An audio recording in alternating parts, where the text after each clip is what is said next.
Daddy పాట పాడుతున్నారా? పాట మీద ఏదంటే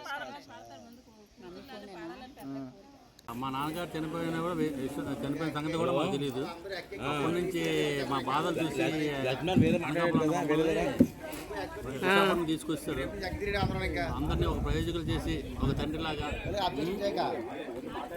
మంచి ఉన్నత బుద్ధులు నేర్పించి అందరినీ ఒక స్థానం నిలబెట్టి ఇప్పటికీ కూడా అందరూ కలిసి ఉండేటట్టు చేసి ఎథిక్స్ మంచి విలువలు మంచి ప్రతి ఒక్కరికి నేర్పి అందరూ కలిసి ఉండాలి, అందరూ బాగుండాలి, అందులో నేను ఉండాలంటే అందరికీ చెప్పారు. దాన్ని అందరూ కూడా పాటిస్తున్నాం. అది మా పిల్లలకి కూడా నేర్పాము. అదే బాటలో వాళ్ళు కూడా పడుతున్నారు. అందరికీ ఆదర్శంగా తీసుకొని మేము అందరం నడుస్తున్నాం. ఇదే కంటిన్యూ సాగాలని కోరుకుంటున్నాం. అప్పుడే మీరు చెప్పండి.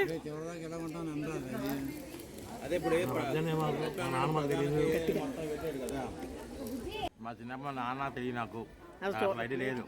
ఒకసారి ఎంప్లాయ్మెంట్ ఆఫీస్ వెళ్ళినప్పుడు ఎంప్లాయ్మెంట్ ఆఫీస్లో దాంట్లో నేను సన్నఫ్ ఉంటా కదా, మా నాన్న పేరు తెలియదు గుర్తులేదు. మా అన్ని పేరు రాస్తాను నేను. తర్వాత నేను మళ్ళీ ఎర్ర చేసి ఆ వేళ మళ్ళీ మార్చాను. నా ఎంప్లాయ్మెంట్ బుక్లో అది కనబడుతుంది. అవునా, సూపర్. చాలా స్వీట్ మెమరీ ఇది. చెప్తుంటే నాకు భలే అనిపించింది నిజంగా. హ్యాపీ బర్త్డే అండి. మీరు ఈ 75 ఇయర్స్ అదే 70 సంవత్సరాల వసంతాలు నిండిన ఈ శుభ సందర్భంలో పుట్టినరోజు జరుపుకుంటున్నారు కదా మీరు. ఈరోజు ఫ్యామిలీ సపరివార కుటుంబ సపరివార సమేతంగా జరుపుకుంటున్న శుభ సందర్భంలో మీకు ఈరోజు అసలు ఎలా ఫీల్ అవుతున్నారు మీరు? నాకు చాలా ఆనందంగా ఉంది. నా పిల్లలు, కూతుళ్ళు, కొడుకులు, అల్లుళ్ళు, మనవలు, తమ్ముళ్ళు, మదలు అందరూ వచ్చి పార్టిసిపేట్ చేసి తినాలి.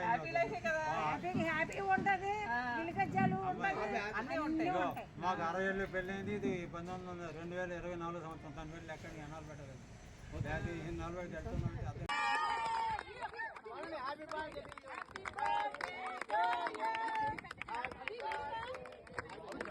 వెళ్తుందంటే దాన్ని కటింగ్ చేయకుండా దాంతో పాటు కట్ చేస్తలేరా? అది చేశారా?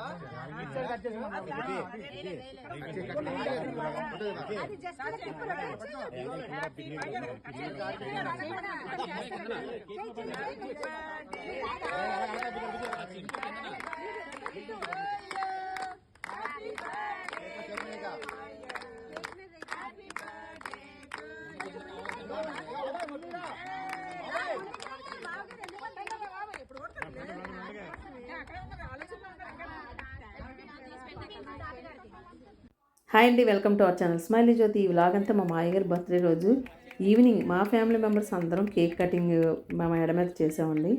అదంతా అనమాట ఈ వ్లాగ్. సూపర్గా ఉంటుంది. ఫస్ట్ అంతా చూశారు కదా, మా మాయగారు ఇంటర్వ్యూ చూశారు, మార్నింగ్ సెషన్ కూడా చూశారు కదా. ఇది ఈవినింగ్ సెషన్ అండి. చూడండి, ఒకవేళ ఫస్ట్ టైం ఎవరైనా నా ఛానల్ చూసినట్టయితే సబ్స్క్రైబ్ చేసుకొని లైక్ చేయండి, కమెంట్ కూడా పెట్టండి. మా మాయగారికి మీ బ్లెస్సింగ్స్ ఇవ్వండి. ఏదో ఒకటి మీకు తోచింది కమెంట్ ఒకటి పెడితే నేను చాలా సంతోషపడతాను. అయితే మరి ఇంకా వ్లాగ్లోకి వెళ్ళిపోదామండి. మా మాయగారు మా అత్తయ్య గారి కోసం కొన్ని విషయాలు మీకు చెప్దాం అనుకుంటున్నాను. మా మాయగారు చిన్నప్పుడు అంతా కూడా అనకాపల్లి అండి. అతను పుట్టింది పెరిగింది అంతా అనకాపల్లి అనమాట. వాళ్ళ అమ్మమ్మ గారి ఊరు గవననకాపల్లి. అతనికి మా మాయగారికి 19-20 ఇయర్స్ ఉండేటప్పుడు తాతగారు చనిపోయారు. అప్పటికి మాయగారికి మ్యారేజ్ కూడా అయిపోయిందట. అప్పుడు అత్తయ్య గారు మాయగారి చేతిలో చెయ్యేసి, తాతగారు నువ్వే తమ్ముళ్ళని చెల్లెల్ని కూడా చూడాలని చెప్పి అతను కన్ను మూసారట. అప్పటి నుంచి కూడా ఇప్పటివరకు కూడా అంతే ప్రేమాభిమానాలు చూపిస్తూ ఉంటారు తమ్ముళ్ళని చెల్లెల మీద కూడానండి. వాళ్ళ తమ్ముళ్ళని చిన్నప్పటి నుంచి చదువులు చెప్పించి వాళ్ళకి విద్యాబుద్ధులు నేర్పించి వాళ్ళ కాళ్ళ మీద వాళ్ళు బ్రతికేలా చేసి, అలాగే వాళ్ళకి పెళ్ళిళ్ళు చేసి ఈరోజు ఇలాగా వాళ్ళని నిల్చోబెట్టారనమాట. అంత ఎథిక్స్ విలువలు నేర్పించారు వాళ్ళకి. వాళ్ళు కూడా అలాగే అన్నయ్యన్న వదినన్న చాలా ప్రేమాభిమానాలు ఉంటాయన్నమాట. వాళ్ళ అమ్మ నాన్నలాగే వాళ్ళిద్దరినీ కూడా చూస్తారండి. వాళ్ళ తమ్ముళ్ళు కూడా, వాళ్ళ తమ్ముళ్ళ మీద కూడా ఇప్పటికీ కూడా మా మాయగారికి అంతే ప్రేమ ఉంటుంది. అందుకే మేము ఇంకా ఇలాగ మా ఫ్యామిలీ అంతా ఇలా నిలబడడానికి కారణం కూడా మా అత్తగారు మాయగారు అని గట్టిగా నేనైతే చెప్పగలను. మా అత్తగారు భయం అంటే వాళ్ళు చదువులు చదవకపోయినా భయం అనమాట. అమ్మ వదిన అంటే వాళ్ళకి ఆ భయం కొలిది వాళ్ళు చదువులు చదవడం అవన్నీ చేసేవారు. మా అమ్మమ్మ వాళ్ళకి తిండి పెట్టడం ఇవన్నీ ఆ సెక్షన్ అంతా చూసేది. మా అయ్యగారేమో ఉద్యోగం అది చేసుకుంటూ ఈ పిల్లల రెస్పాన్సిబిలిటీస్ అన్నీ కూడా చూసేవారండి. అలా చేసుకుని వచ్చేవారనమాట. అయితే అనకాపల్లిలోనే తాతగారు చనిపోయిన తర్వాత మా అయ్యగారికి BHPలో జాబ్ అనమాట. అతను మెకానికల్ ఇంజనీర్ అండి.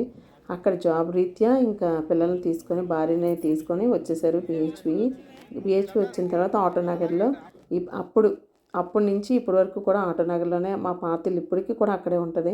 ఆ ఇంట్లోనే మా పండగలు, ఫంక్షన్లు, పెళ్ళిళ్ళు, మా పెళ్ళిళ్ళు కూడా, తమ్ముళ్ళ పెళ్ళిళ్ళు, మా కొడుకుల పెళ్ళిళ్ళు, కూతురు పెళ్ళిళ్ళు అన్నీ కూడా అక్కడే అయ్యాయండి. ఆ ఇంట్లోనే ఆటోనగర్ ఇంట్లోనే అయ్యాయి అనమాట. అంత వీళ్ళిద్దరినీ చూస్తే నిజంగా ఇన్స్పిరేషనల్ జంట అనమాట అందరికీ కూడా. ఇప్పటికొచ్చి కూడా ఉమ్మడి వ్యవస్థలు చిన్న భిన్నం అవ్వకుండా ఉన్నాయంటే ఇలాంటి పెద్దవాళ్ళ వల్లనండి. మనం వాళ్ళ దగ్గర నుంచి మనం కూడా నేర్చుకోవాలి. ఒకవేళ అంటే ఉమ్మడి కుటుంబ వ్యవస్థ ఇప్పుడు జరగట్లేదు. ఎందుకంటే పిల్లలకి ఉద్యోగాల రీత్యా దూరంగా ఉండటం అలా జరుగుతుంది. కానీ నాకైతే మాత్రం ఉమ్మడి కుటుంబ వ్యవస్థని మనం మెయింటైన్ చేయొచ్చు. ఎలా అంటే అట్లీస్ట్ మనం పండగలకి ఇలా ఫంక్షన్స్కి అందరూ కలిసి ఉంటే చాలండి. ఉమ్మడి కుటుంబ వ్యవస్థ మనం డెవలప్ చేస్తున్నట్టే లెక్క.